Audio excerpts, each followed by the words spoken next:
UFX is pleased to have Molly Burke with us today. Now, you have such an incredible story, but it starts off very early. I think you became a motivational speaker when you were 4 or 5?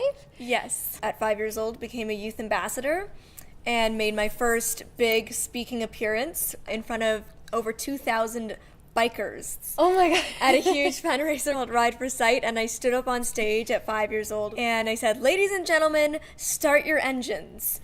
And we didn't quite realize at the time that that would launch a career in motivational speaking. I think the most powerful message is always a peer empowered message, like when you can relate to it. A lot of times people can feel alone in what they're going through, which is one of the reasons why I'm passionate about sharing my own personal story, is to show them that you're not alone in your struggles. And so for me, my personal journey was that when I was 14, I lost my vision due to retinitis pigmentosa. And over the course of my grade 8 year, it slowly faded away. And as my vision faded away, I went from being the popular girl to being extremely bullied and losing all of my friends, which really triggered severe depression for me. I really struggled with self-harm and mental illness problems. And it's been a journey of recovery and rehabilitation, learning how to live in the world as a blind person.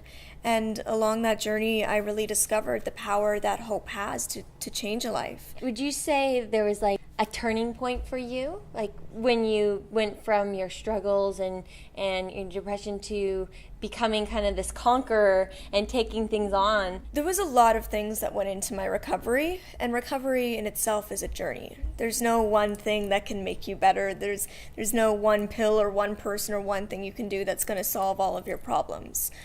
So for me, my journey to recovery included, seeing a psychologist and getting my mental health in check, getting my physical health in check by starting to do yoga and eating right. It was finding passion, so finding something I felt like I was good at, which for me was music. It was a great outlet, a release for my emotions. It was finding my voice again. So starting to public speak again, and starting not only to just speak about what the Foundation Fighting Blindness does, but starting to speak about my own journey.